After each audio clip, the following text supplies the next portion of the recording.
오늘은 하나님은 누구신가 그리고 나는 누군가 라는 주제를 가지고 주님께 주시는 생명의 양식을 여러분과 함께 나누도록 하겠습니다. 우리는 창세기 1장을 보면 하나님의 형상을 따라 지음받은 사람들입니다. 예수님은 우리가 잊어버린 하나님의 형상을 회복시켜 주러 오셨습니다. 그렇다면 형상을 회복시키기 전에 형상의 원형인 하나님은 누구신가? 여기에 대한 질문부터 우리가 답을 해야 합니다. 나와 어떤 관계가 있는 분이신가가 우선 경험되어야만 합니다. 이 세상 학문도 물질도 경험도 어떤 종교도 참 하나님을 알려줄 수 있는 것은 세상에 아무것도 없습니다. 그렇다면 당신에게 하나님은 어떤 분이신가? 알고 있다면 어떻게 알게 되었는가? 여러분에게 질문을 드립니다. 우리의 의지와는 무관하게 인생의 거친 들에 소풍와서 80년의 생을 보낼 때 환난과 굳은 비바람 모지게 불고 괴로움이 심하나 오히려 그 괴로움을 인하여 천국이 보이게 늘 바보처럼 감사할 수 있는 삶을 살 수는 없을까? 때로 고민하며 기도합니다. 하나님의 약속을 쫓아 조상 대대로 살던 고향을 떠났던 아브라함은 하나님이 주시겠다고 약속했던 약속의 땅 가나안에서 아내 매장지를 제하고는 손바닥만한 땅도 얻지 못한 채 죽었습니다. 그렇다고 아브라함이 실패한 인생인가? 그의 삶이 비참했는가? 그렇지 않음을 우리는 잘 알고 있습니다. 어째서 그럴까? 25년 이상을 가나안 땅에 살면서 어떻게 아내의 매장지만한 그 땅을 제하고는 어떤 땅도 얻지 못한 아브라함을 통해서 하나님 무엇을 우리에게 말씀하시고자 하는 것일까? 자신에게 가나안 땅을 약속했던 하나님이 누구인지 경험하고 깨달았기에 아브라함은 축복받은 사람입니다. 그는 우리에게 영원한 믿음의 조상이 되시기에 조금도 부족함이 없으신 분입니다. 그 이유는 하나님이 누구인지를 경험하고 깨달았기 때문입니다. 이스라엘 백성들이 갖고 있던 613개의 율법을 모세를 통해 시내산에서 10개의 계명으로 주님은 축소시켜 주셨습니다. 그것을 우리가 바로 십계명이라고 부릅니다. 그러나 예수님은 오셔서 10개의 계명도 많다고 말씀하셔 십자가의 진리 하나로 더욱더 축소시켜 주셨습니다.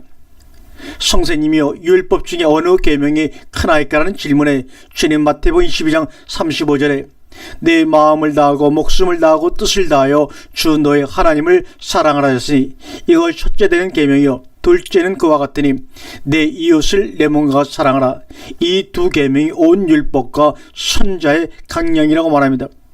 10개의 계명을 2개로, 즉 2개는 2개이자 하나인 계명으로 우리에게 주셨습니다. 그러나 이마저도 지키지 못하자 스스로 십자가를 지었습니다. 나는 너희에게 다른 것을 원하지 않아. 내가 너희에게 하나의 새로운 계명을 주노니 내가 너희를 사랑같이 너희도 서로 사랑하라. 이 말씀은 하나님이 얼마나 우리를 사랑했으면 나를 통해 너희를 사랑하게 하셨겠니? 라는 뜻입니다. 그렇다면 그분이 바로 맞아 너의 아버지야. 이 창조세계에서 하나님을 완벽하게 아시는 유일한 분은 오직 예수님 뿐이십니다. 그분이 하나님을 소개하는데 하나님은 바로 너의 아버지시다라고 말씀하십니다. 그리고 지금도 우리의 영혼 가운데서 감동을 줘 하나님을 고백하게 하시는 분이 계신데 그분이 바로 예수 그리스도의 영 성령님이십니다.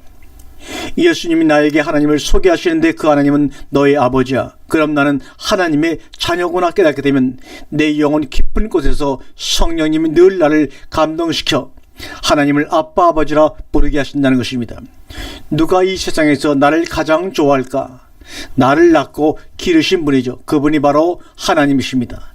하나님이 나를 제일 좋아하고 제일 기뻐한다는 사실을 우리가 깨달을 때 우리의 삶이 충만으로 채워집니다. 나의 아버지 하나님은 만물을 지으시고 운행하시고 우리에게 호흡과 생명을 친히 주시는 분인데 왜 우리는 그렇게 걱정과 불안을 달고 살까? 그 이유는 우주와 그 가운데 있는 만물을 지으신 하나님께서는 천재주제시니 손으로 지은 자에 계시지 아니하고 또 무엇이 부족한 것처럼 사람의 손으로 섬김을 받으시는 것이 아니니 이는 만민에게 생명과 호흡과 만물을 친히 주신 이심이라. 이는 사람으로 하여금 하나님을 더듬어 찾아 발견하게 하려 함이라. 그는 우리 각 사람에게서 멀리 계시지 아니하더라고 사도행전 17장 24절에 말씀하고 있습니다. 어떻게 하여야 우리가 하나님 일을 하오리까라는 질문에 주님은 요한복음 26장 28절에 예수께서 대답하여 이르시되 하나님께서 보내신 자를 믿는 것이 하나님의 일이라고 하셨습니다. 이 말은 곧 하나님이 누구이신지 아는 것이 하나님의 일을 하는 것이다, 이런 말입니다. 요한복음 1장 12절에 영접하는 자 곧 그 이름을 믿는 자들에게는 하나님의 자녀가 되는 권세를 주셨으니 이는 혈통으로나 육적으로나 사람의 뜻으로 나지 아니하고 오직 하나님께로부터 난 자들이라고 말합니다. 이웃을 사랑하고 싶어도 어떻게 이웃을 사랑하는 줄 몰라. 그 이유는 왜 그렇습니까? 하나님 아버지께서 나를 얼마나 사랑하시는 줄 알지 못하게 이웃을 사랑하는 방법을 알지 못하는 것입니다. 하나님이 얼마나 당신을 사랑하면 나를 통해 당신을 사랑하게 하셨는지요.